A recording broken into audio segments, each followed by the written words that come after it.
Kata si iblis tersebut, di antara orang-orang torikoh yang ketika sampai di makom kasyaf, hanya engkau yang selamat di zamanmu ini.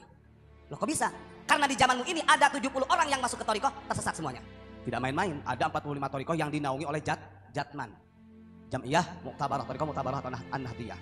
Tapi kata Tuan Syekh Abdul Qadir Jailani, nah ini saya sambil buka sedikit manakib, karena ternyata benar kalau kata Abu Ya, kalau torikoh ini sudah diacak-acak, torikoh hilang fitrahnya, artinya bukan haknya untuk memberikan ijazah, membaiat, mentalkin, tapi dia memberanikan diri dengan kepedeannya, yang ada adalah kehancuran bagi rakyat, kehancuran bagi ulama, terutama negara akan. Apalagi kalau kita sudah tahu yang mutabaroh di naungan Jatman ada 45 torikoh, mau masuk ke torikoh mana aja bisa, mau ditalkin dengan siapapun bisa, si A mursyid, si B mursyid, di sana mursyid, wah mursyid, banyak mursyid, diijazahkan, dibaiat sama siapapun bisa. Kalau kata Gus Ilyas, pertanyaannya, ini mursyid yang kamil apa bukan? Pernah gak memahami kalimat ini? Wa qala wa dzukira annahu yuralahu marratan minal marrah nurun adhil. Ini kenapa menceritakan ini? Karena beliau khawatir nanti torikoh ini kalau sudah sampai kepada tangan yang bukan haknya, bukan mursyid kamil. Pernah ketika beliau tawajuh menghadap Allah, ketika di makom kasyaf yang mana Allah membukakan tirai hakikat, di situ datanglah suatu cahaya. Dan cahaya itu memanggil Abdul Qadir, wahai Abdul Qadir, abahtu lakal muharramat. Pokoknya kalau kamu sudah jadi kekasihku, semua perkara yang diharamkan halal bagimu. Gak usah sholat, gak usah zikiran, gak usah sodako dan lain sebagainya, pasti begitu. Tapi jawaban Tuan Syekh Abdul Qadir Jailani, a'udzubillahi minasyaitonir rajim. Karena Tuan Syekh Abdul Qadir Jailani tahu ini adalah setan. Setelah berdialog dengan Tuan Syekh Abdul Qadir Jailani yang akhirnya ngomong, kata si iblis tersebut, di antara orang-orang torikoh yang ketika sampai di makom kasyaf, hanya engkau yang selamat.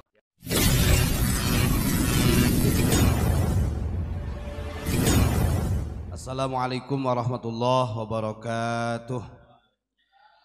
Alhamdulillah pada malam hari ini kita bisa melaksanakan doa bersama Abu Ya Mama Gufron di live unik Nusantara Pancasila yang istiqomah setiap jam 8. Mudah-mudahan hajat dan niat kita dikabul oleh Allah Subhanahu wa taala. Amin Allahumma amin. Tadi sudah disampaikan oleh Abu Ya Mama Gufron tentang maudhu atau substansi daripada torikoh. Ini sudah 3-4 hari. Jadi mutawatir beliau menjelaskan tentang pentingnya menjaga keutuhan fitrah daripada torikoh sendiri. Kebetulan kemarin kita juga dapat perintah dari Abu Ya Mama Gufron untuk mencatat poin-poin yang disampaikan oleh beliau. Dan kalau kita sampaikan ini sudah menjadi maqalah min maqalatil ulama. Sebelum lebih lanjut, ini ada sedikit saya ingin mengupas kenapa torikoh ini kalau dibuat guyonan, kalau bahasa Abu Ya tadi, jangan dibuat guyonan. Torikoh ini adalah untuk betul-betul mewusulkan atau jalan menuju Allah Subhanahu wa taala yang samrohnya nanti adalah khidmatul linnas, menjadi pelayan umat. Jadi sampai makrifat kepada Allah, wusul kepada Allah secara vertikal, secara horizontalnya menjadi pelayan umat. Itu yang disampaikan oleh beliau Abu Ya Mama Gufron. Pada saat ini kita tahu torikoh yang muktabaroh di Indonesia sudah kurang lebih 45 torikoh. Tidak main-main, ada 45 torikoh yang dinaungi oleh Jatman, Jam'iyah, Muktabarah, torikoh Muktabarah atau An-Nahdiyah. Tapi kata Tuan Syekh Abdul Qadir Jailani, nah ini saya sambil buka sedikit manakib, karena ternyata benar. Kalau kata Abu Ya, kalau torikoh ini sudah diacak-acak, torikoh hilang fitrahnya, artinya bukan haknya untuk memberikan ijazah, membaiat, mentalkin, tapi dia memberanikan diri dengan kepedeannya, yang ada adalah kehancuran bagi rakyat, kehancuran bagi ulama, terutama negara akan hancur. Kalau beliau mengatakan as-sa'ah, kiamat bahasanya. Yang sulit itu bukan masuk di dalam torikohnya sebenarnya. Apalagi kalau kita sudah tahu yang mutabaroh di naungan Jatman ada 45 torikoh, mau masuk ke torikoh mana aja bisa. Mau ditalkin dengan siapapun bisa. Si A mursyid, si B mursyid, di sana mursyid, wah mursyid, banyak mursyid. Diijazahkan, dibaiat sama siapapun bisa. Kalau kata Gus Ilyas, pertanyaannya, ini mursyid yang kamil apa bukan begitu? Karena diceritakan begini di dalam manakib ini yang kemarin sempat bertanya manakib. Pernah gak memahami kalimat ini? Wa qala wa dzukira annahu yuralahu marratan minal marrah nurun azimun adha'a bihil ufuq wa badalahu dzalika nur suratun fanadatni ya abdal qadir radhiyallahu an ana rabbuka wa qad abahtu lakal muharramat. Tuan Syekh Abdul Qadir Jailani kenapa menceritakan ini? Karena beliau khawatir nanti thariqah ini kalau sudah sampai kepada tangan yang bukan haknya, bukan mursyid kamil, justru ini akan menjadi kesesatan. Naudzubillahi min dzalik. Pernah ketika beliau tawajuh menghadap Allah, ketika di makom kasyaf yang mana Allah membukakan tirai hakikat, di situ datanglah suatu cahaya. Dan cahaya itu memanggil Abdul Qadir, wahai Abdul Qadir, abahtu lakal muharramat. Pokoknya kalau kamu sudah jadi kekasihku, semua perkara yang diharamkan halal bagimu.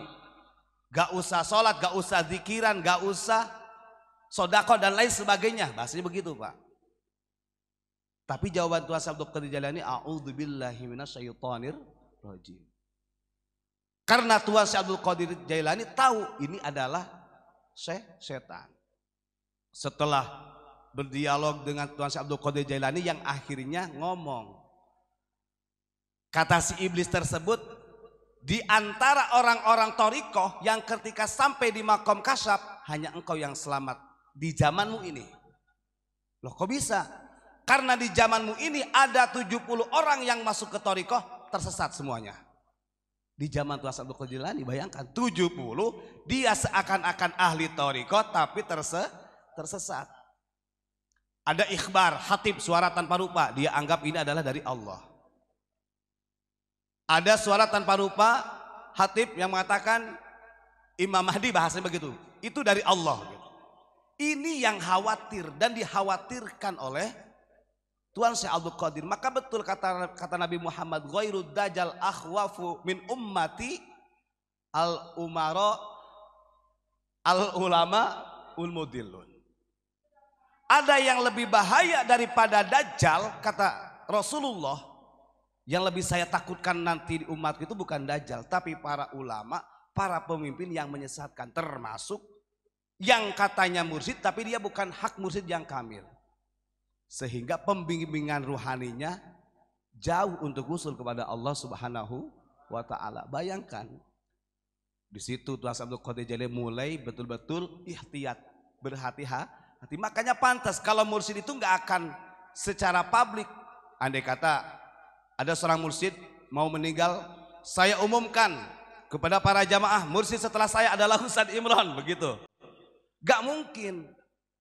Ihtiyat, kehati-hatian. Wong sepangkat Sultanul Aulia aja saja Tuan Syekh Abdul Qadir Jailani sudah mengkhawatirkan nanti kalau ada orang yang masuk ke thariqah dan mursyidnya salah, artinya bukan mursyid yang kamil, mukamil, yang terjadi adalah disesatkan oleh tipu daya mimukris syaiton. Seakan-akan sudah nyampe gitu, ketemu, wah itu ada malaikat padahal jin. Kemudian banyak perjalanan spiritual karena memang yang membimbingnya bukan mursyid kamil, sebenarnya itu adalah kalau bahasa ikam itu masih di setara alam mulki. Naudzubillahi min dzalik. Dan ini dinyatakan oleh iblis. Kata iblis setelah berbincang, najauta minni bi ilmika bi hukmi rabbika. Kemudian wa fiqhika fi ahkami manazilak. Wahai Abdul Qadir, sungguh engkau telah selamat dari tipu dayaku, dan dengan sebab keilmuanmu, dengan sebab ketawaduanmu, dan dengan sebab pemahaman agamamu. Makanya thariqah, kalau konsepnya Tuan Syekh Abdul Qadir Jailani, thariqah ini menggabungkan dari 3 faktor. Ilmu fikih, tauhid, dan tasawuf. Digabungkan jadilah thariqah. Makanya kata Abuya, bisa jadi orang yang masuk thariqah ini atau yang mengatakan mursyid, dia nggak pernah ngaji nahwu shorof dan lain sebagainya, tafsir. Itu penting karena itu adalah kombinasi, komposisi thariqah. Ada 3 komponen. Ketauhidan, ketasawufan, dan fikihnya yang sangat dijaga. Makanya pantas. Nah ini yang terakhir, ada 4 poin yang kemarin kita tulis. Bismillahirrahmanirrahim. Nah ini yang disampaikan oleh Abu Yamamah Ghufran yang sudah menjadi makalah. Walikulli syai'in ruhun. Yang artinya setiap segala sesuatu itu mempunyai ruh. Ruh itu yang menghidupkan. Ruh itu adalah hidup, jiwa. Fa'amar ruhu fi jam'iyati nahdlatil ulama at-thariqah. Maka ruhnya jam'iyah nahdlatil ulama adalah thariqah. Ini sudah disampaikan sama Buya. Wa amarruhu fi Pancasila alladzina hum fi daulatil Indonesi al ahya'i minhum wal amwat. Begitu juga Pancasila itu mempunyai ruhnya. Siapa ruhnya? Yakni semua masyarakat manusia yang ada di Indonesia ini, baik yang hidup ataupun yang sudah meninggal. Maqalah yang kedua yang disampaikan oleh Abu Yamamah Ghufran, wa yambaghi likulli ahli tariqati ayyatahadu fit tahassuni wal i'tisami wa ta'affufi min ukhwatil basyariyah. Maka wajib bagi semua ahli tariqah apa? Ayyatahadu, bersatu. Di sini bersatu, harus bersatu. Dalam hal apa bersatu? Fit tahassun wal i'tisam wa ta'affuf min ukhwatil basyariyah. Menjaga kehormatan, menjaga dari permusuhan, menjaga dari gangguan yang ingin merebut bangsa Indonesia kekayaannya. Nah ini intinya dari perampok lah, bahasa kasarnya begitu, yang ekstrimnya harus betul-betul tahassun, i'tisam. Itu kalau mengaku ahli thariqah. Terus kemudian maqalah yang ketiga, an-natijah.